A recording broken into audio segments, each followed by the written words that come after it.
உழவர்கரை முனிசிபாலிட்டிலேருந்து அனுப்பியிருக்காங்க. இந்த மக்கும் குப்பை மக்காத குப்பையை பற்றி ஒரு விழிப்புணர்வு ஏற்படுத்தணுன்றதுக்காக எங்களை அனுப்பியிருக்காங்க. மக்கும் குப்பை மக்காத குப்பை எதுன்னு உங்களுக்கு தெரியுமா? மக்கும் குப்பை எது, மக்காத குப்பை எது? பிளாஸ்டிக்னா என்னென்ன மாதிரி பிளாஸ்டிக்? அதெல்லாம் எப்படி நீங்கள் இப்போ அந்த மக்கும் குப்பை மக்காத குப்பையை வந்து நீங்கள் உருவாக்குறவங்க யாருன்னு தெரியுமா உங்களுக்கு? நாமளே தான் உருவாக்குறோம். யார் உருவாக்குறது? நீங்கள் வீட்டில் இருக்கிற நீங்கள் தான் உருவாக்குறீங்க. இப்போ நீங்கள் உருவாக்குறது நீங்கள் தான்.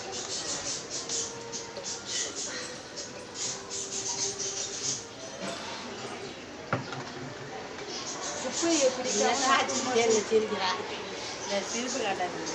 இப்போ இந்த மக்கும் குப்பை மக்காத குப்பையால் ஏற்ப சுற்றுப்புற சூழல் நீங்கள் அப்படியே அந்த குப்பையெல்லாம் பிரிக்காமல் கொள்ளாமல் அப்படியே கொண்டு போய் கொட்டுறதுனால சுற்றுப்புற சுகாதாரம் அந்த சீர்கேடு ஏற்படுறது உங்களுக்கு தெரியும் இல்லையா?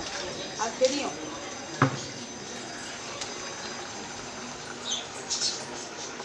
உங்கள் வீட்டில் இப்போ நீங்கள் குப்பையெல்லாம் சேகரிக்கிறீங்க இல்லையா? இதை வந்து துப்புரவு பணியாளர் தினமும் வராங்களா உங்கள் வீட்டு பக்கம் வந்து எடுக்கிறாங்களா? வராங்க, வந்து எடுத்துகிட்டு போகிறாங்களா எல்லாத்தையும்? நீங்கள் வந்து அந்த குப்பையெல்லாம் வந்து எப்படி பிரித்து கொடுக்குறீங்களா? இது மக்கும் குப்பை, இது மக்காத குப்பைன்னு பிரித்து கொடுக்குறீங்களா? இல்லை ஒன்றா சேர்த்து போட்டு எல்லாத்தையும் ஒன்றாவே சேர்த்து போட்டு கொடுத்துருவீங்களா? பிரிக்க மாட்டீங்க. அந்த அவங்க எடுத்துகிட்டு போகிறவங்க பிரிக்கிறாங்களா? நீங்கள் பார்க்குறீங்களா? பிரிக்கிறாங்க, பிரித்து எடுத்துகிட்டு போகிறாங்க. பொருள் எடுக்கிறாங்க. சரிம்மா, இனிமேல் நீங்கள் என்ன பண்ணுறீங்க, இந்த குப்பையை வந்து டஸ்ட்பினில் மக்கும் குப்பை மக்காத குப்பையை வந்து மக்கும் குப்பையை ஒரு பக்கமும் மக்காத குப்பையை மக்கரும் குப்பையை என்ன பண்ணி தினமும் உங்களுக்கு துப்புரவு பணியாளர் வருவாங்க இல்லைங்களா, அவங்கக்கிட்ட கொடுத்துருங்க. மக்காத குப்பையை நீங்கள் எடுத்து வச்சுருந்தீங்கன்னாக்கா அதை வந்து வீக்லி ஒன்ஸ் வந்து நம்ம துப்புரவு பணியாளர் வந்து உங்களுக்கு வந்து கலெக்ட் பண்ணி கொண்டு போயிடுவாங்க.